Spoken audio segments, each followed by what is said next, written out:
Welcome back to our channel. Welcome back again to another episode of For the Love of Money, the 8th episode of For the Love of Money. Now here is Jessie's fiance walking her down into the room that is already decorated in a romantical way.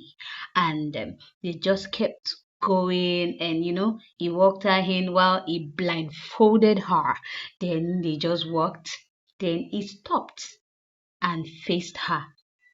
Then he knelt down and told her to remove the veil on her eyes. While she was removing the veil, he was already on the floor, kneeling down with the ring in his hand. So he professed his love to her and was telling her how much he loved her, then what a sweet person she is. And she was all blushing and tears were rolling down her cheeks. And as he was saying it, all of a sudden, because he mentioned her full name, she snapped at him. And he was like, he's tired. He's tired. He has been doing this for he has done it like 5 times now. And he's tired. He's not ready to do anything again. And she was like, no, babe, you stick to the script. Stick to the script, for crying out loud. Stick to the script. That we had a script. But he was like, but I am only saying how I feel. I'm confessing my love to you. So I don't have to go by the script. Yes, fine, you gave me a script, but I am saying it the way I feel. And you can't just tell me what to do like that. For crying out loud, what is there in me calling all your names? And she was like, no, Jessie. Just call Jessie. Just Jessie. That is all. And she was now telling the guy that, okay, they should start again. And he was just tired of everything. Here's the next day at the dining with their breakfast, and she was all blushing, looking at the video they did yesterday, and she was like, and she's sure that he enjoyed everything yesterday. And it was like, no, it was only your idea. You were the one that enjoyed it, so it's not my idea. It is yours. And they kept on talking. Then she said something and he just stood up, lost his appetite, and left the dining.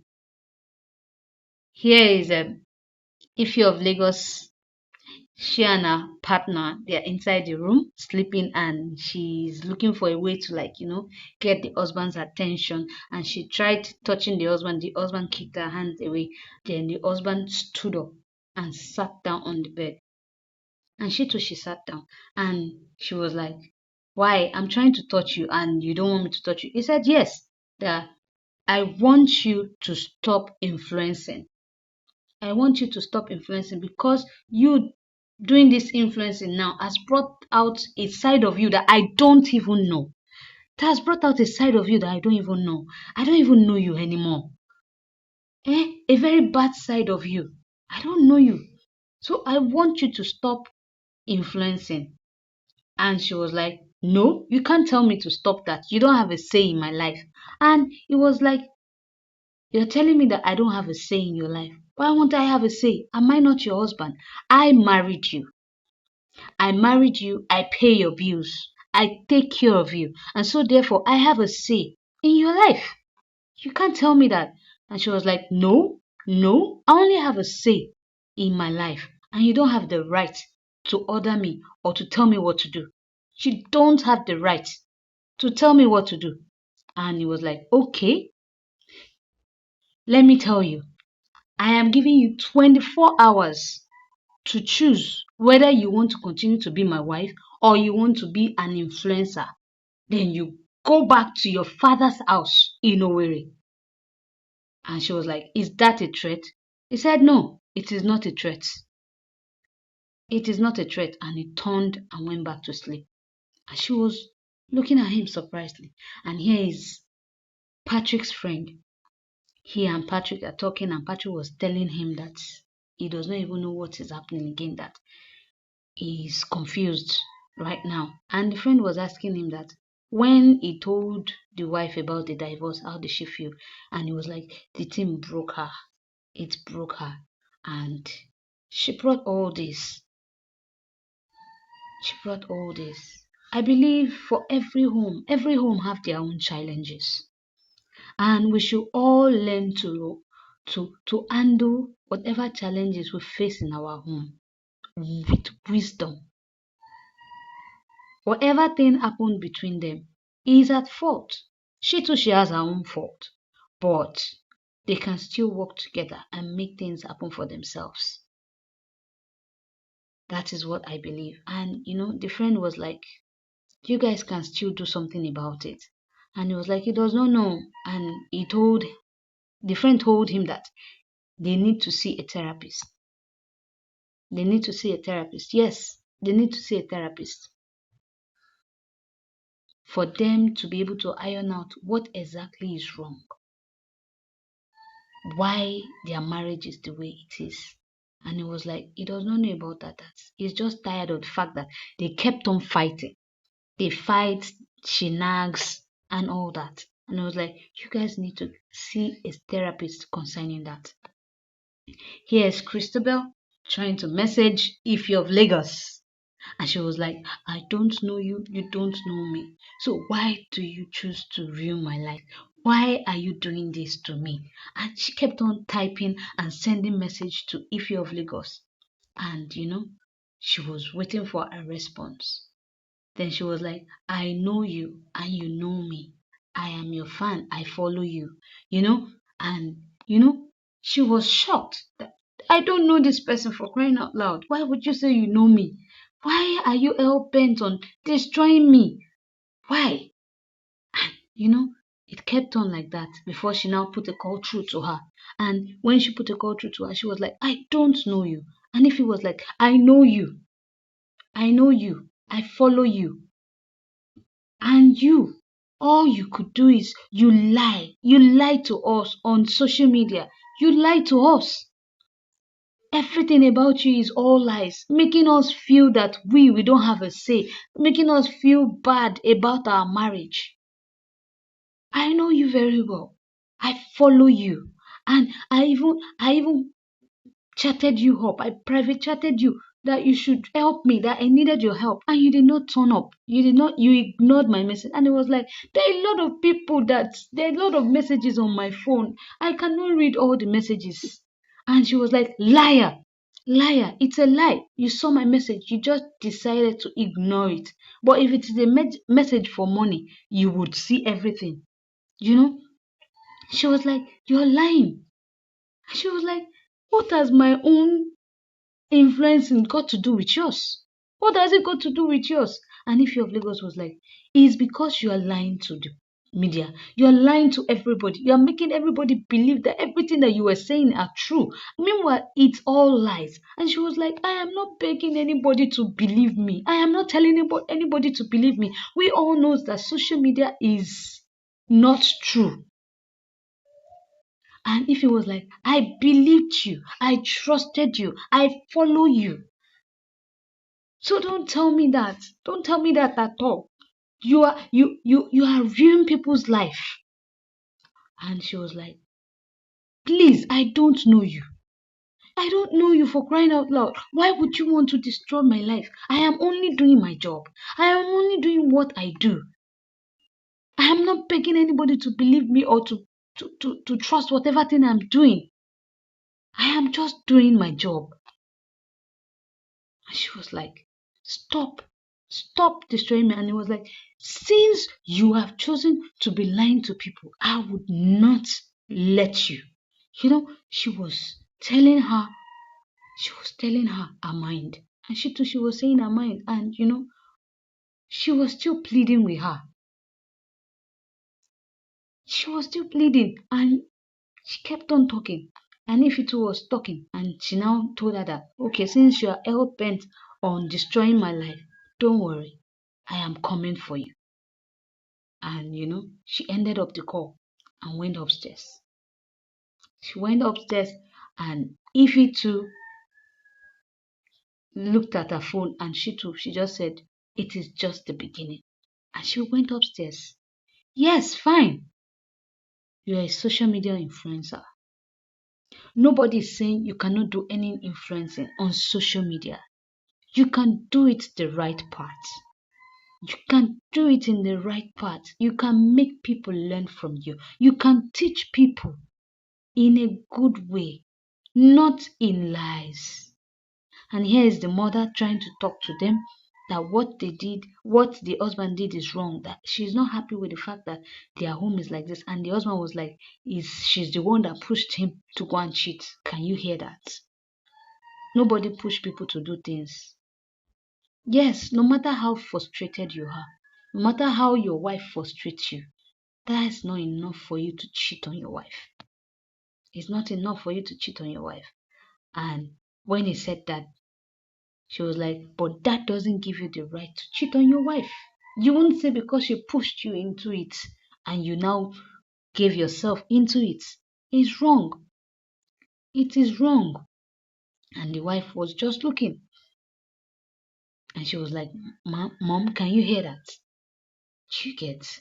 The mother kept on talking to him that you don't have to cheat on your wife because you guys have issue. The issue, you guys can sort it out. You don't have to wait till when everything becomes irreparable. And he kept on talking. And the wife was just angry and was like, he's not even remorseful. He's not remorseful at all. And he's saying I'm the one that pushed him into cheating on me. It was like she was not there. She was not there for me. She does not take care of me. She does not take care of her home. She's so engrossed in her social media life. And she keeps telling people and destroying people's home.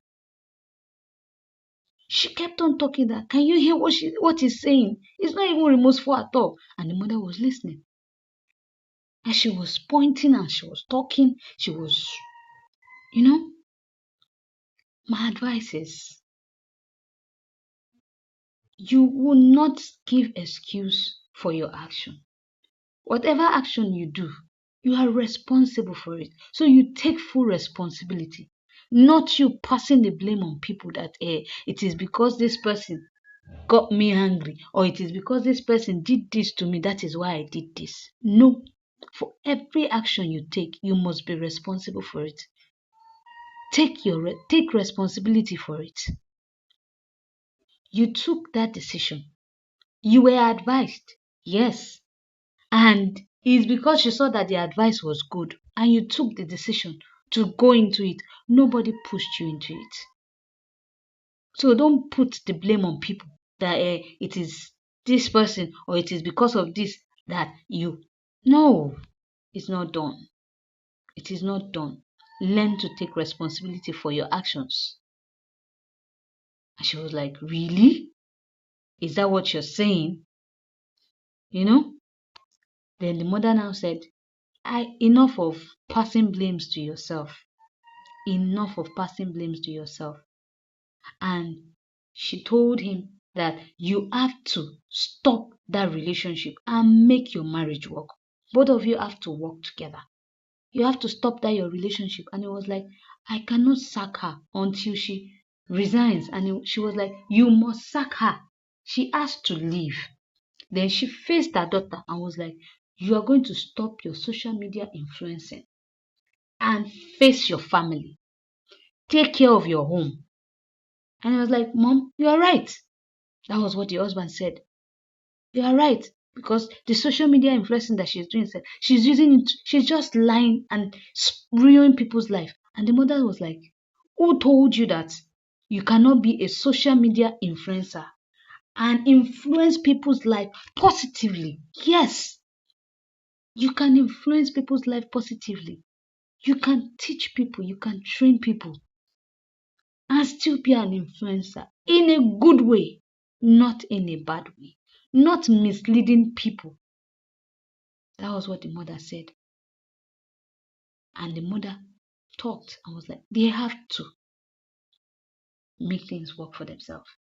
And here is Jessie admiring their video, the pictures that was taken and everything while she was looking at it. She was all blushing and smiling. Then the husband came out, prepared to go out.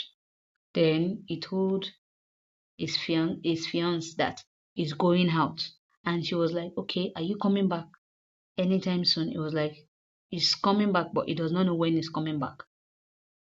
And she was like, you should come and see their videos that she has posted it, and and people are loving it. They're talking about it and everything. Then he was like, okay, no problem.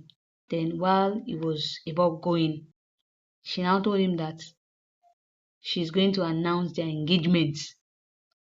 Then he turned back and was like, when? Is it today? And she was like, no, no, no, no. That I'm just letting you know that when should I tell them? As when should I tell them that our engagement is going to be? And he was like, no, no, why? Then later he just said, well, anything you want to do, just do. Tell them whatever thing you want to tell them. And he left. People, is not every of your private life you put on social media because he proposed, you want everybody to see. You don't know. There's a saying that says in Yoruba, gbogbo aláǹgbá ló sinú délẹ̀, àmọ́ èyí tínú ń run ẹ̀. Meaning, all lizards lay on their belly. You don't know which one that has a running stomach. You don't know the people that loves you. You don't know the people that hate you. You don't know the people that are praying and wishing for bad luck for you. And you go there, you put everything there, and people are seeing it and they are praying or they are wishing you bad. Not everybody that smiles with you loves you. Some things are meant to be kept private. Your private life should be private life. Your social life should be social life. So please, guys, I would like you guys to go to the comment section and just make your comments. Tell me what you feel. As always, I want to learn from you guys. How do you think Patrick and Christabel can settle and make their marriage work? Then, what do you think about Ife of Lagos and her husband? Because the husband is hell-bent on sending her back to her family. If she chose to be an influencer, what advice will you give Ife of Lagos? Then Jessie, what advice will you give her as she is right now? That she's on the journey to being a married person. What advice will you give her? So please go to the comment section. I would like to learn from you guys. I would like to hear from you guys. Please, if you have not liked our channel, kindly do so by pressing the like button. And if you've not subscribed to our channel, kindly do so by pressing the subscribe button. And also follow us. Follow us for more on this series. Follow us more. Thank you. Thank you, Mr. Aloy, for this wonderful series. God bless you. Until we meet again. Bye for now.